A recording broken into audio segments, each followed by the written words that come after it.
Have you ever wondered what really tore apart one of TV's most iconic car partnerships? After 8 years of silence, Edd China breaks his silence. Not with a dramatic rant, but with the honest truth behind why he walked away from Wheeler Dealers. What changed the show so much that he couldn't stick around? Stick with me, because this isn't just a story about cars. It's about principles, passion, and a quiet rebellion that shocked fans worldwide. You won't want to miss the full story. The early episodes felt refreshingly raw and straightforward. Mike hunted down affordable cars with hidden potential, while Edd methodically showed viewers how to rebuild them, explaining every bolt, gasket, and panel with patience and precision. There were no sweeping drone shots or dramatic soundtrack buildups, just honest, hands-on craftsmanship and storytelling that didn't try to dazzle, but to educate. Made with a tiny crew: Mike, Edd, a cameraman, a sound technician, and a few producers. It was a stripped-back production with no promises beyond the first season. Yet, the show not only survived but exploded, eventually airing in over 200 countries and captivating hundreds of millions of viewers worldwide. But with success came change, and with change came tension. As Wheeler Dealers grew bigger, so did the demands and the stakes. Behind the scenes, decisions started shifting toward bigger, more commercial priorities. The show's heart was being tested, not just in front of the camera, but in the boardrooms behind it. What set Wheeler Dealers apart in those early years was what it refused to become. At a time when many shows leaned into slick sponsorships, staged drama, and glossy edits, Mike and Edd championed authenticity. No brought to you by interruptions, no manufactured conflicts for ratings, just real cars facing real problems with real solutions. Edd once said that the show's mission was to get people's hands dirty and show how things really worked, not glamorize the process. That raw honesty became its greatest strength. Fans didn't just watch for the flashy before and after reveals. They stayed for the gritty, grease-covered middle, the meticulous repairs most shows cut out. Wheeler Dealers was something of an anomaly, succeeding in spite of its refusal to play the usual branding game. One devoted fan described it as treating viewers like fellow mechanics rather than consumers, a nod to its old-school BBC educational charm. This trust earned the show a unique authenticity no amount of editing or budget could replicate. Yet, while audiences loved the stripped-back style, network executives, especially in the US, had a different perspective. As the show's popularity surged across the Atlantic, Discovery Network saw untapped potential beyond just entertainment. Wheeler Dealers wasn't just a show. It was a brand waiting to be refined, packaged, and monetized. Leaving lucrative sponsorship deals on the table was no longer an option. This was the moment when creative visions began to diverge. Discovery, through its American branch Velocity Channel, wanted a product, sleek, polished, and marketable to a wider audience. Slowly, the original spirit of Wheeler Dealers started to give way to a more commercialized version, and the cracks began to show. By season 7, Wheeler Dealers had morphed from a simple car restoration show into a global franchise. With new markets came new pressures: more cars, tighter filming schedules, and an army of decision-makers all weighing in. The format was still recognizable but stretched thinner. Episodes had to fit into different international time slots, cutting explanations shorter and action scenes tighter. Longtime fans noticed something unsettling. Edd's detailed mechanical breakdowns, once the core of the show, were shrinking little by little. Behind the scenes, Edd and Mike grappled with a grueling production pace. Cars had to be found, repaired, filmed, and flipped faster than ever. The change was subtle, but undeniable. What once were patient tutorials became rushed procedures, sometimes skipped entirely on camera. Detailed fixes were replaced with quick montages. For dedicated viewers, this shift was more than disappointing. It was a loss. The soul of the show, The educational core that drew so many in was slipping away. Online forums, Reddit threads, and comment sections buzzed with questions. Why were Edd's explanations disappearing? Why was he appearing less frequently? Was the show losing its original charm in the quest for mass appeal? Most assumed it was a natural evolution or that Edd himself was easing back. Few guessed the truth. Edd was quietly resisting, fighting to preserve the integrity of the workshop segments he cared deeply about. But in the ruthless world of television production, creative resistance often crashes against budget cuts, corporate priorities, and viewer analytics. Edd was waging a battle he was unlikely to win behind closed doors. He didn't walk away immediately. Instead, he adapted, holding on to the essence of the show as best as he could, even if only in fragments. Still, the cracks deepened. While the public saw no open conflict, the signs were unmistakable. Mike Brewer, ever the charismatic frontman, began dominating screen time more and more. Edd China, once the heart of the garage, started to feel like a passenger on a ship he helped launch, steering toward a destination that valued speed and polish over torque and technical detail. Then came a corporate shift that sealed the fate of the original Wheeler Dealers. After 12 seasons, Discovery decided to pull production away from Attaboy TV, the British company that had nurtured the show's beginnings, and handed it over to its US-based Velocity channel. The cozy British workshop vibe and collaborative approach were replaced by a mandate to modernize and Americanize the series. For Discovery executives, this was simply evolution, a logical step to capitalize on global momentum and maximize revenue. But for Edd and the core creative team, it felt like an unwelcome takeover, a rewriting of the show's DNA. Edd addressed this turning point openly in his farewell message, a candid reflection on what was lost and what couldn't be saved. The story of Wheeler Dealers isn't just about cars, it's about a passion for craftsmanship clashing with the harsh realities of commercial television. It's about the cost of success, the price of scaling up, and the challenge of holding on to authenticity in an industry built on reinvention. And after all these years, Edd China's truth finally shines through. A powerful reminder that sometimes, behind the scenes, the real stories are far more gripping than what we see on screen. The turning point came quietly but unmistakably. Velocity, the network behind the show, revealed that the original format was becoming too demanding to produce, especially the intricate, hands-on repairs that had always been the show's backbone. They wanted something different, faster, more polished, easier to digest.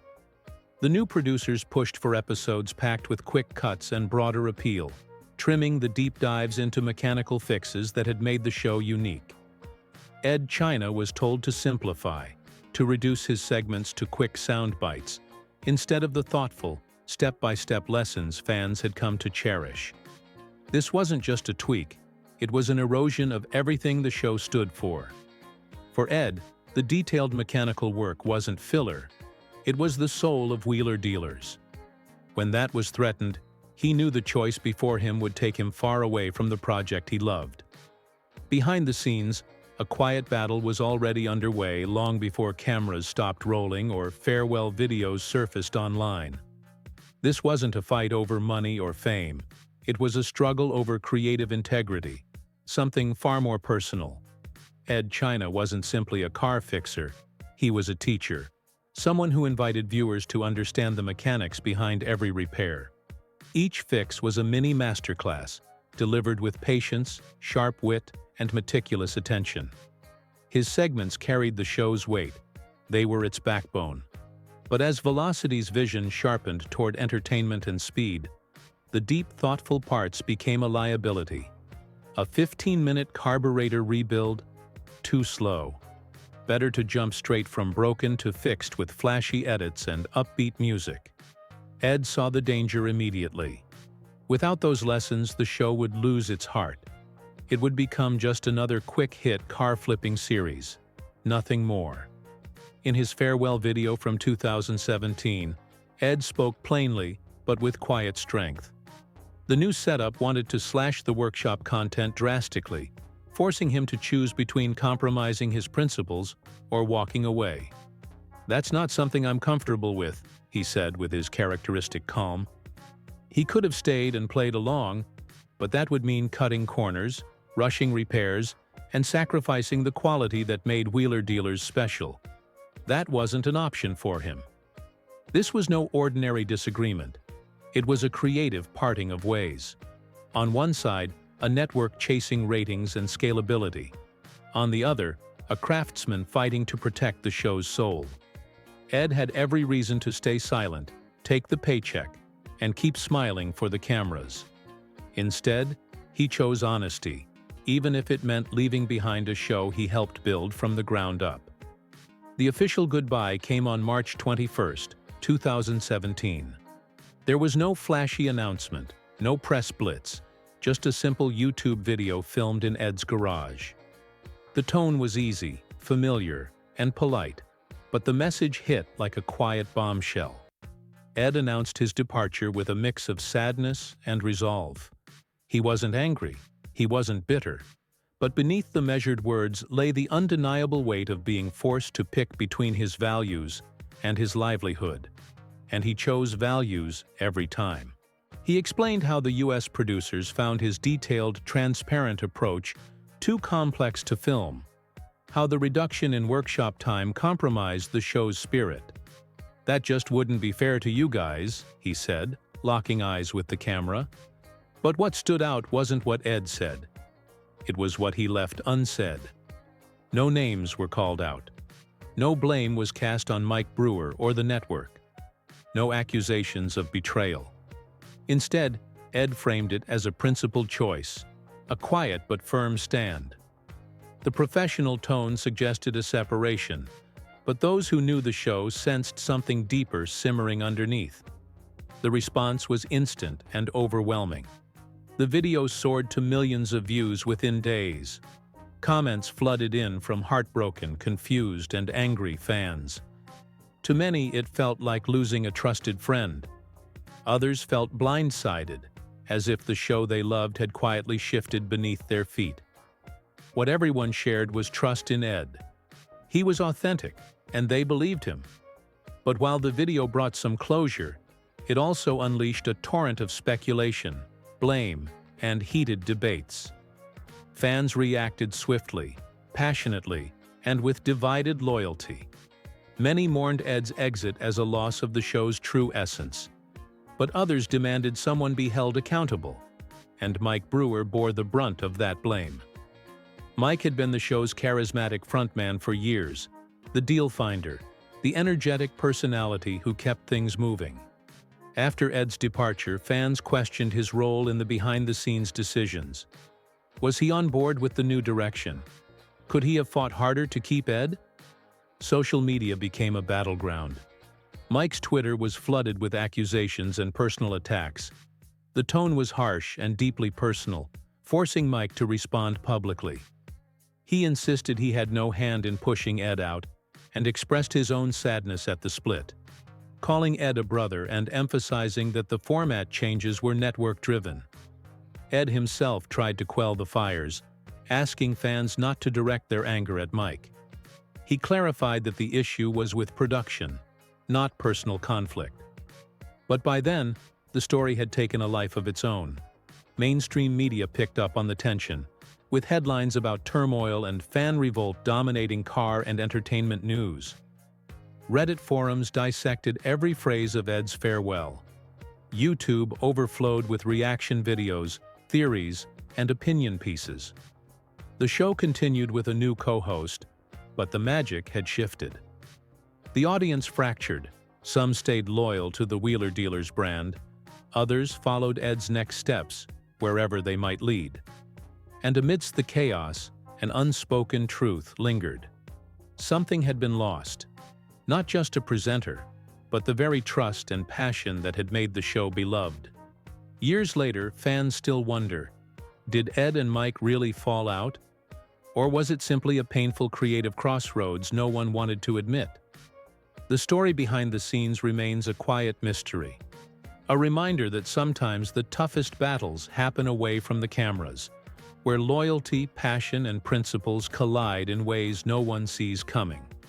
The story between Edd and Mike might never be as simple as they say. Both have firmly denied any real fallout, insisting in interviews and posts there was no betrayal or explosive clash, just a difference in vision that they couldn't bridge. But fans couldn't help but notice something missing.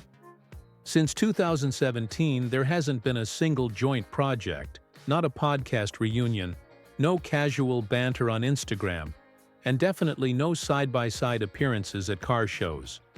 In an industry where even the bitterest ex-partners sometimes reunite for a moment of nostalgia or publicity, their silence has been deafening.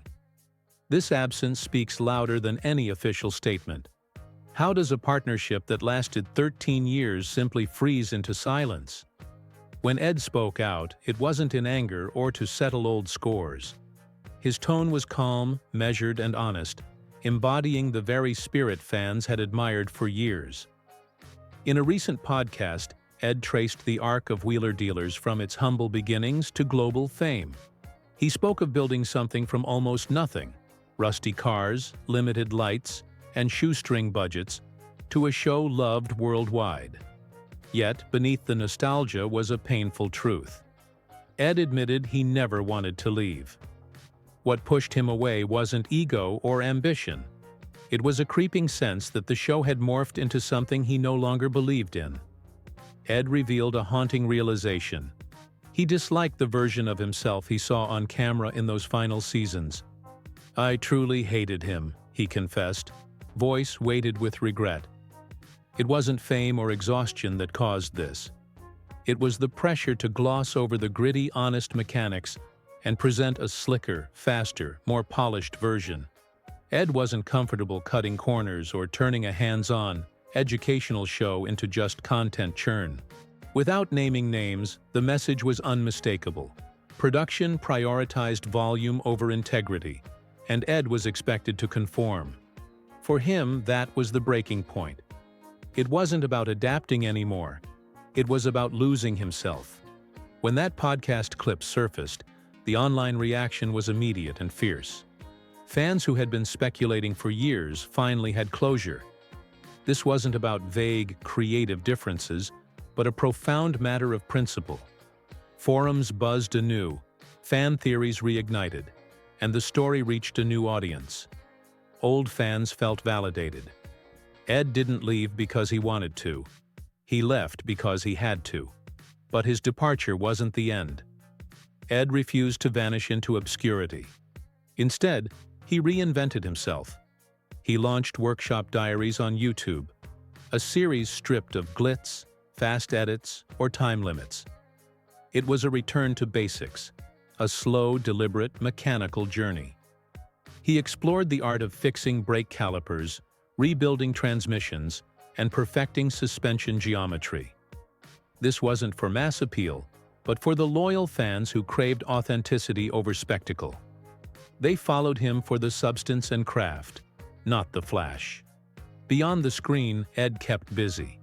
He appeared at auto expos, spoke at engineering conferences, and pushed innovations in eco-friendly vehicle builds and electric conversions. His passion wasn't nostalgia. It was innovation grounded in integrity. Every project after Wheeler Dealers was a quiet rebellion, a way to reclaim the soul of what he loved. He wasn't trying to compete with the show. He was proving a point. Authenticity matters. Edd China's story teaches us crucial financial lessons. First, integrity and principle don't just build character, they build long-term value. By staying true to himself, he preserved a unique brand that commands respect beyond TV ratings.